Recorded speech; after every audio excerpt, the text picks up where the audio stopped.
Nakakalungkot po itong balita ng ating kaibigan, no? Bakit po kaya nasabi ito ng ating kaibigan? Itiit. Alam po natin, marami ding tao na hindi po awareness dito dahil po ay mayroon po silang kakayahan sa pagbili ng mga pagkain. Pero tandaan po natin, ang pera pwedeng hindi yan magagamit pagdating ng panahon. Palapit na daw ang tagutom. Kaibigan, bakit po? Ano naman po itong nakita nyo? Guys, ito po ang nakita ng ating kaibigan na duwende. Sa lahat ng makapanood sa amin, yung mga tao ngayon na kapos, no, tulad namin, di naman talaga tayo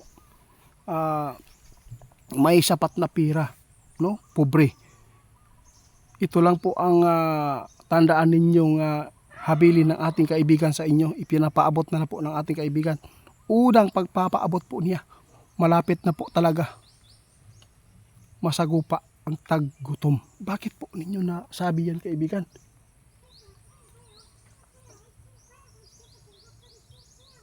Nako, kailangan po talaga natin mag-imbak ng pagkain na kung mayroon kayong sapat na pira pa. Kasi kung wala, kung mayroon man po makapakinig sa atin, kung sino man po yung nakatira sa bundok, magtanim tayo ng mga pagkain sa bukid. Kasi magagamit po talaga natin yan. Hindi pa natin alam, guys, kung ano ibig sabihin ng ating kaibigan. Kaibigan, palapit na po daw palapit ang digmaan. Kaibigan, naalala pa ba nyo, guys, yung ipinapaabot ng ating kaibigan na sunog, Mga sign po yan, guys. Diyos ko. Kaya mag-ingat po tayo, no? Sa lahat ng makapanood sa amin, maghanda po tayo, mag-imbak tayo kung mayroon tayong pambili ng mga pagkain. Hindi natin alam, ang sikreto ngayon ng mga makapangyarihan tao dito sa daigdig. Kasi alam po nyo, guys, ang digmaan talaga, guys, isa po dito ang makapagbigay po ng gutom. Ito po ang tandaan ninyo. Hindi po natin alam na at hindi po namin ipinapaabot ngayon na baka po mag World War III. Hindi pa natin alam. Pero mayroon na pong ibig sabihin si kaibigan. Kaya maghanda po talaga tayo.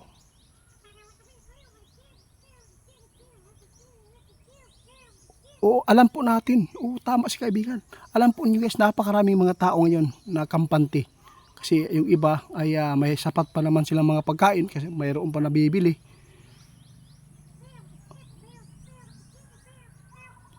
Guys, nakakatakot po ito. Pag dumating po daw ito, guys, ito po yung pinakamalala. May panahon, guys, na hindi na tayo makakabili sa mga bilihan. May panahon, guys, na iimbak na mismo nila ang kanilang mga kumprada bitaw ng mga pagkaon, guys. Pwede na nila ipagawas kung mabalitaan nila na may banta sa digmaan ngayong taon na to. Kaya mag-ingat po tayo. Lagi po tayong handa, guys. Kaibigan, nakita ng ating kaibigan, guys, posibleng mangyari talaga ito, no? Na ang tao hindi na makakabili. Lalo na pag may banta sa digmaan. Kaya ngayon, pareho sa mua, magtanom ta dito sa aming bundok, guys. Marami talagang mga pananim na dito, tulad po ng mga saging, no? Dito wala kayo makitang sagingan kasi may mga kahoyan at niyog. Pero doon sa dulo, kitang-kita ang dami pong mga tanim ng mga pagkain kamuting kahoy. Yun po ang ating gawin po ngayon. Sa lahat po ng mga hindi pa aware, dahil po sa nakikita nila sa kanilang pamilya ay mayroon pa naman po mga pagkain na hindi pa naman po nagugutom. Pero tandaan po niyo sinabi ng ating kaibigan, maging alisto tayo, maghanda. Kasi dumating talaga ng punto, no? Mangyari ang kinatatakutan ng ating kaibigan. Hindi na po natin alam kung ano man po ang mga iniutos ng dyablo sa mga makapangyarihang tao dito sa mundong ito. Hindi pa natin alam ang digmaan. Baka ngayon, baka bukas. Di ba, kaibigan?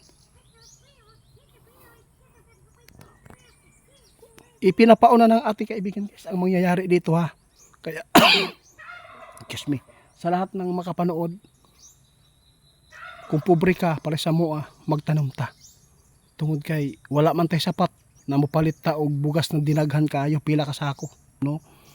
Mura gyud ang amo ang maitambag sa inyo ha. Kay nga no, kining siya sinabi na nakita ng ating kaibigan, sabi po niya palapit ng palapit ang tagutom. Palapit ng palapit na posibleng mangyayari ang mga ipinapaabot ng ating kaibigan noong 2025. Ang pera guys pwedeng mawala na po ng bisa. Kaya unti-unti tayong handa. Kaya salamat. Kung ano man po ang mga babala pa ng kaibigan natin, nasa inyo na lang po. Kung maniniwala kayo o hindi, wala kami magawa. Basta kami nakapaabot ng ikakabuti sa inyo para po hindi kayo mapapahamak. Hanggang dito na lang po kaibigan. O sige, balik ako bukas ha. Balik tayo ito bukas guys para makapaabot tayo kung ano man po mga impormasyon